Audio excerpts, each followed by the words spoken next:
Thank you for tuning into the Equity Channel, where we provide the highest quality stock market analysis to individual investors. Our goal is to help you improve your returns by keeping you up to date with everything you need to know.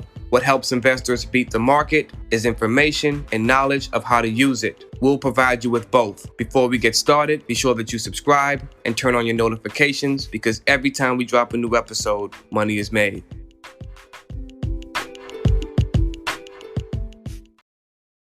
Gains this year in the stock market have been just about what you would expect when GDP growth is closer to trend. So far in 2024, the S&P 500 has gained about 10%. Investors are enjoying the returns, but I know that one thing is on everybody's mind right now. Is the stock market currently overpriced, and will there be more gains to come? To answer this question, I'm going to use both technical and fundamental factors. First, we take a look at market cap to M2 money supply. Money supply being the amount of money we have in the entire economy, including cash and savings. This is one of my favorite indicators to look at because it really tells you how the stock market is valued relative to how much money we actually have. Similar to inflation, a stock market that is priced too high relative to how much money we have is less of a benefit to the economy. Every time we close out a month of trading, I take a look at the market cap to money supply ratio to weigh the risk of buying the market at current levels. This gives me an idea of when I need to hedge and protect my gains over the next 6 to 12 months. This month, we're starting to see signs that the stock market is historically priced at a higher valuation than other periods. In fact, trading at just about 2.5 times the money supply. This is the highest level we've traded at since the dot-com bubble, which topped out at about 3 times the money supply. This could mean that the stock market is overdue for a correction, but we never rely on one indicator to tell us what we should do with our portfolio. We need to add a few more pieces to the puzzle. Another great indicator for total stock market valuation is the stocks over 50.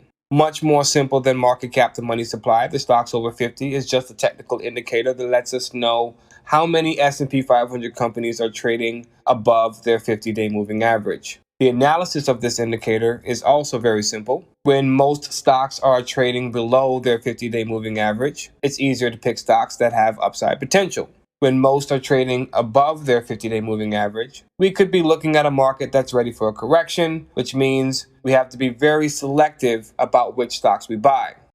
This indicator can be used just like the RSI. Readings above 70 are where we start to be more cautious. Readings below 30 are where we start to consider potential buying opportunities. Right now, we have over 83% of stocks above their 50-day moving average. We don't start to consider the number to be extreme until it breaks 90%, but currently this lower level is telling us something different. As the market has been hitting all-time highs, we've actually seen less stocks trading above their 50-day moving average, not more. Back in January, over 92% of stocks traded above their 50-day moving average. This is what we call a divergence, when the stock market breaks a new high or a new low, but the indicator we use to track it does not.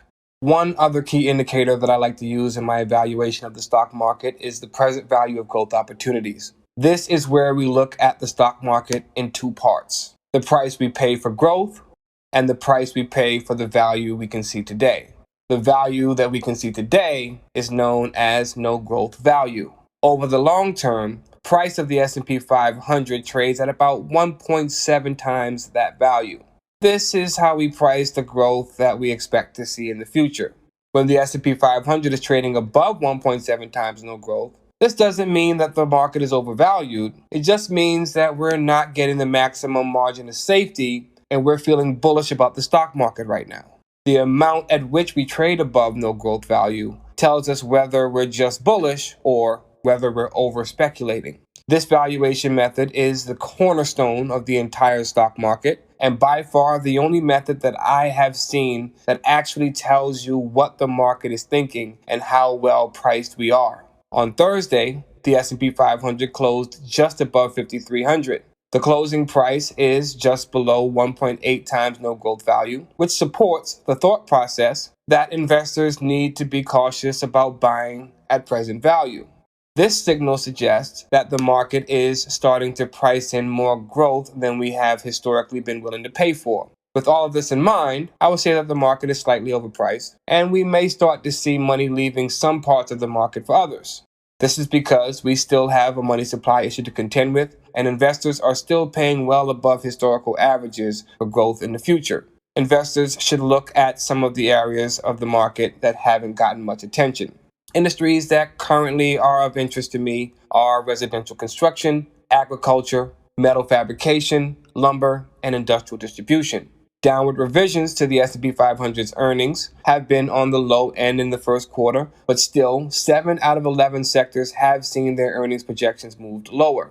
With the market currently trading above fair value, the dollar and the 10-year Treasury on the rise, and oil prices looking to hit wallets harder over the next few months, just be cautious about where you choose to invest your capital. While analysts have been less pessimistic in their estimate revisions for the S&P 500 in the most recent quarter, companies have actually been more pessimistic. 79 companies have issued negative guidance for the S&P 500, which is above the 10-year average and 5-year average of 62 and 58. I believe the S&P 500 is definitely in overbought territory if we approach 5,400, and it would not hurt to start to trim positions or hedge our profits from here. Shares of SQQQ or SPXU are great ways to hedge our portfolio against potential loss for those who are unfamiliar with the options market.